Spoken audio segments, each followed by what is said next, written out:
about to embark on the sixth annual Wall Street Rides for Autism Research. The ride, even though this is our sixth year, really what it's become is a pretty expansive community, even though we like to say it's not just a bike ride, it's a sense of community. We'll talk a little bit more about how the pandemic has impacted the ride in a moment, but really you're seeing a tremendous outpouring of support. We have I think over 35 corporate sponsors this year. The roster of corporate sponsors continues to impress me. We've had nothing but generosity on knowing that charities need our community, our industry more than ever at this time. How has the ride been impacted by the pandemic? We had hoped to host the ride physically in Westchester County, which is where we have it every year.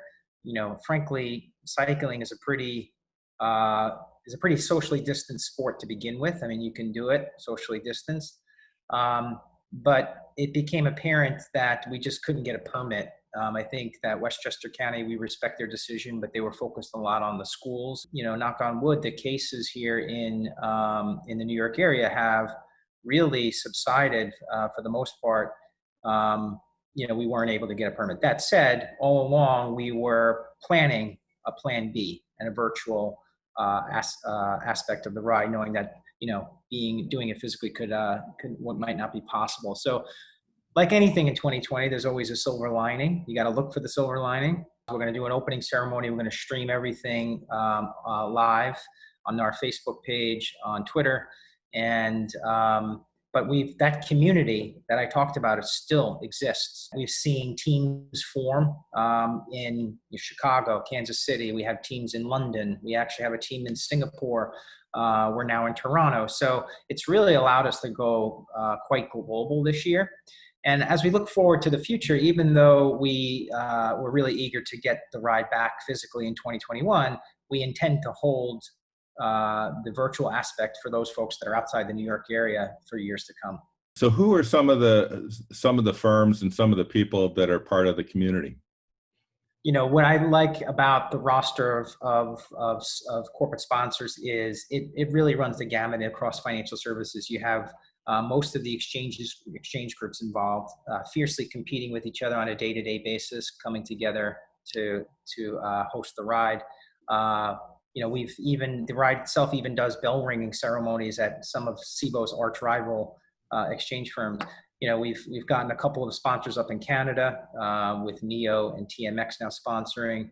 So we have principal market makers, brokers, even cryptocurrency firms. We have some FX shops. So it's really and traditional asset managers. So it's been really cool to see it come together. And not to mention, the corporate sponsors, even though we like to say this, corporate sponsors, they underwrite the event and they make it happen. But this is not an event just for financial services and for the Wall Street industry.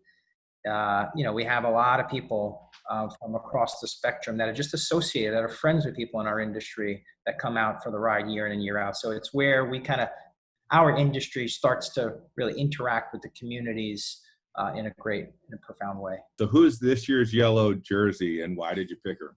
And this year we awarded to Patty Katzner, and she's been with the ride, I think, pretty much most years. She's there with a smile on her face. She's always the first one to sign up. She's telling more people about the ride. We're proud to have her wear that yellow jersey this year.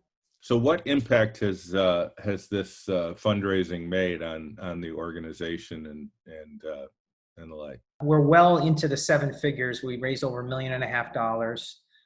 This money goes right to fund scientists. The Autism Science Foundation is now doing what they call pivot grants, which is really allowing scientists to focus on ways that they can help affected families deal with the pandemic, because those with an autism spectrum disorder, they thrive and they do well with routine, and their routine has been completely upended this year. The silver lining here is that, the foundation has been able to pivot to focus on the pandemic. Look, it starts with the people. The people of the foundation are just amazing. They're dedicating their lives to really improving the lives of people living with an autism spectrum disorder.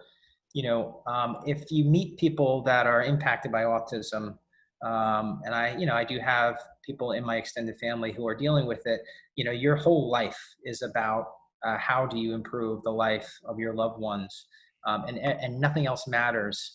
So and when I look at the foundation, unfortunately, we don't have a cure. We don't have the answers that we need yet. Everything's on the website at wallstreetridesfar.org. The ceremonies are going to kick off at 8:30 on Saturday morning, October 3rd. Even though we're going to be streaming the event, the opening ceremony at 8:30, wherever you are in the world, you can participate. We're encouraging people to wear their jerseys, their team gear, a hat, whatever you have.